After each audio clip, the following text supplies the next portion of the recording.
Hey, good morning to everybody. Happy Thursday. It's Daryl here. It's bright and freaking early, man. It's 3 a.m. here in Connecticut on the East Coast. Okay, here's the story about this video.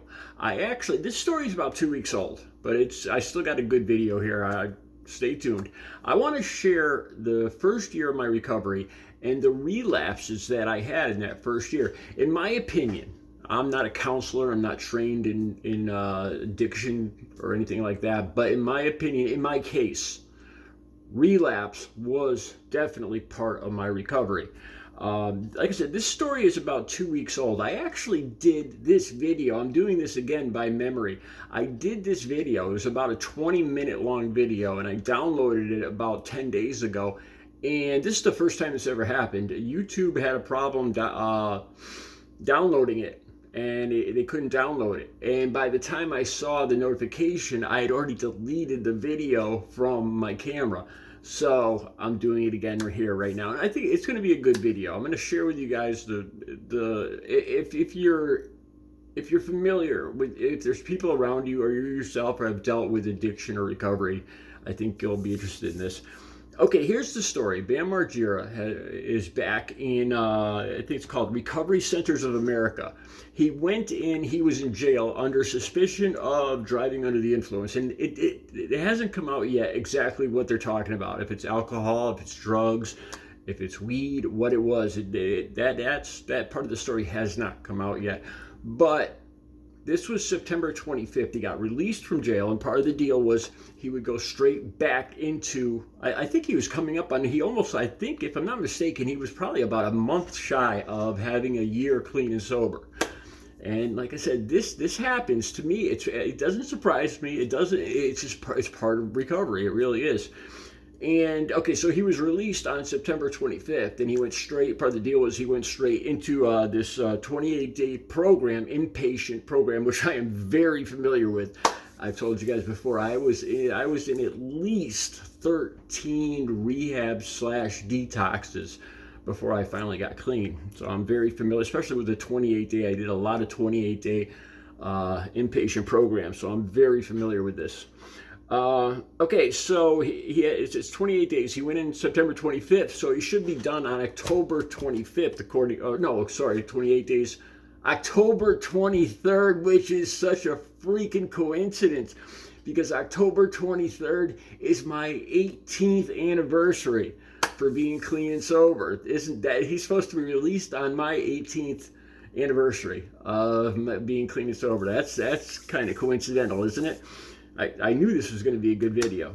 Okay, so like I said, he's doing 28 days, so he's not, there's been no comments, there's been no videos by him, and we'll hear more. This does not surprise me. In my opinion, relapse is part of recovery here. I'm going to give you the story of how I relapsed about 3 times initially. Like in the first year of my recovery, I would relapse one day about every 3 months. Like 3 months would go by, I would get this urge. I remember actually thinking this. Like I'd start to get my life in order. I'd start saving up money.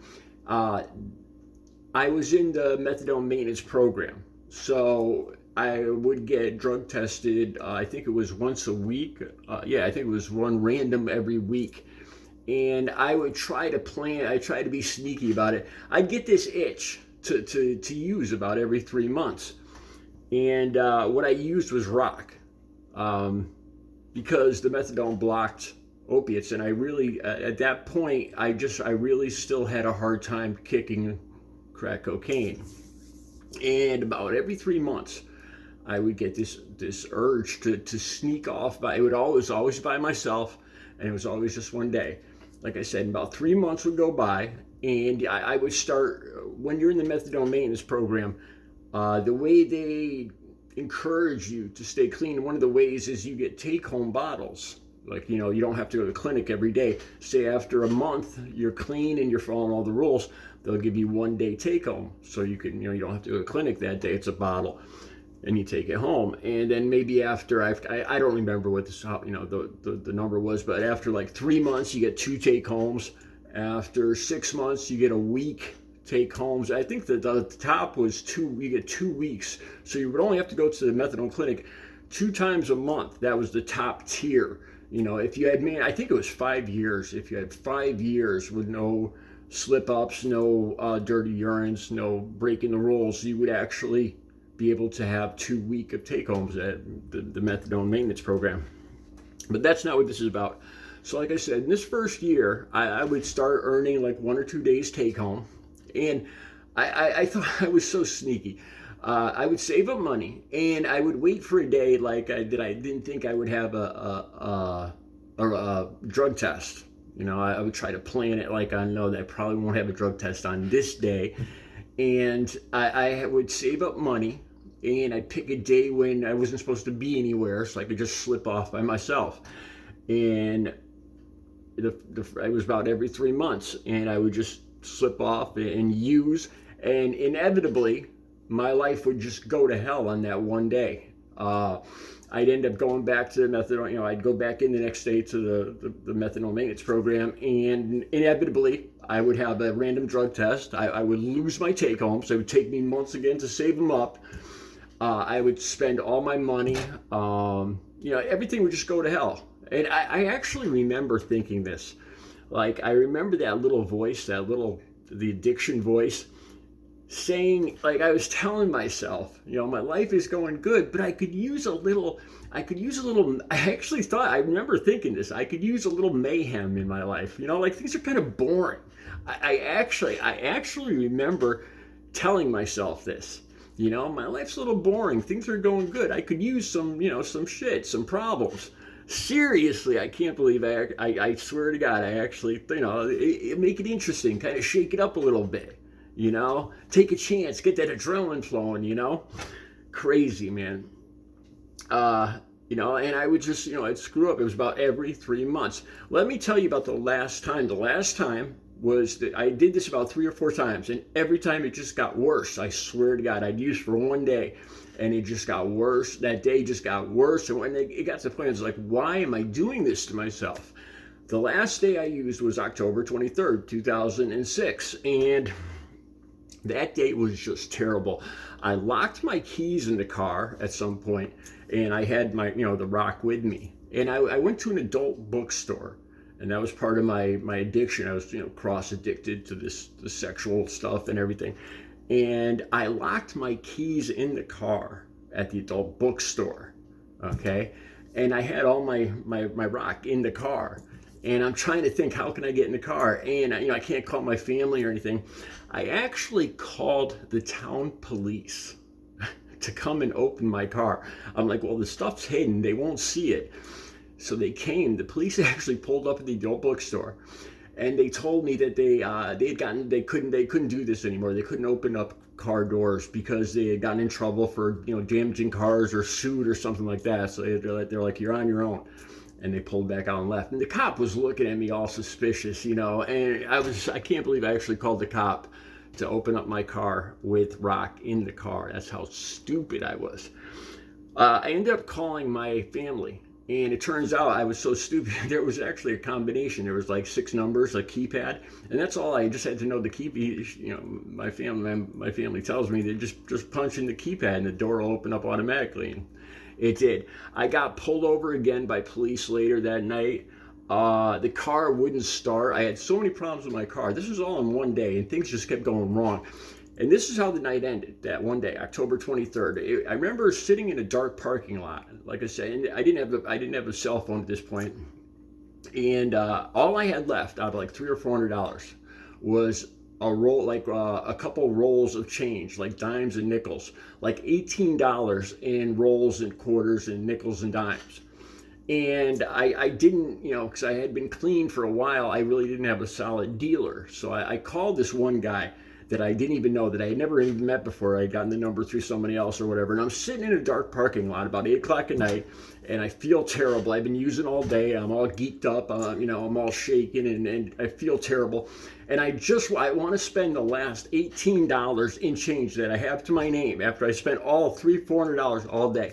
And all that's going to do is give me a high for about 60 seconds. at that point. I'll go up and then I'll come down even harder and I'll feel even worse. But that's the way it goes, you know. So I'm waiting. I'm sitting in a dark parking lot and I see like families going Halloween shopping, going in to get candy, and I'm in this, you know, dark car, and I keep getting out of the car to use the payphone because the guy's not showing up. And I don't even know this guy. And I call. He says, I'll be there 15 minutes. An hour later, he's still not there. I call back. I'll be there in 20 minutes. 2 hours later, he's still not there. I was sitting in that car for 3 hours in a dark, cold parking lot, you know, watching families go in and go into the store and everything. And I felt so out of touch. You know, like I felt so like I wasn't even part of the world. Like I wasn't even part of society. And I thought about it. I'm sitting there with the last nickels and dimes to my name after I spent all $300-400 all day. And I'm waiting to give this to a stranger I don't even know so that I'll feel even worse. I'm waiting to give somebody I don't even know the last literally the last nickels and dimes to my name, just so I could get a buzz for 60 seconds and then crash even harder and feel even worse. And I just remember having that epiphany, sitting there like, you know, if this isn't a sign from God, you know, after I had gotten pulled over by the police, after I locked the keys in the car wouldn't start. I think I had lost some of my stash that day, and it was just a horrific day, like one thing wrong after the next. You know, and then the next day, of course, I went in and I got drug tested and I lost all my take homes, you know, so I made myself miserable, you know, and I sat in that dark, cold parking lot. And it's like, you know, why? It was, that was the last time I ever used. I actually went home that night. That's the first time I think I ever went home with the money.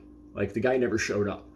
And I just gave up, and I was so mad and so angry that I couldn't give this guy my last $18 and change. You know, that I had never, you know, I would always go home with something. I would not quit. Even if I meant staying out for hours or days, I would go home with anything to get a buzz. But this day I just gave up. And that was the last day. I told myself, this is not a sign from God. I don't know what is. It was the worst, most miserable day I ever used. Like each time I relapsed, that one day, I'd sneak away every 3 months, and they just kept getting progressively worse. You know, I would get caught. I'd lose my take-homes. I'd spend all the money I had. My family would have known, you know, I'd lose trust from my family, you know, and then every 3 months I'd build it all back up, and then I'd throw it all away again, just for one day to go off, sneak off by myself. And I did that about 4 times.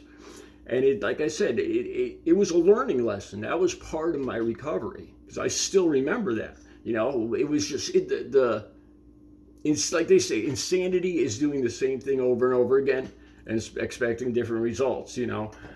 And it was part of a learning lesson that I had to go through, you know, and I still remember it crystal clear, the stupidity of sitting in a dark, cold parking lot for hours by myself with the last change to my name, waiting to give it to a complete stranger just so I could be even more miserable. You know, watching families and, you know, people that had their life together with nice cars and nice jobs and everything going, you know, and it was like I was watching a movie, and I was like, I don't want this anymore. I don't want this anymore. If this isn't like an epiphany, a sign from God, I don't know what is. And that was the last time I ever used. Recovery is possible. I've been clean and sober 18 years on October 23rd.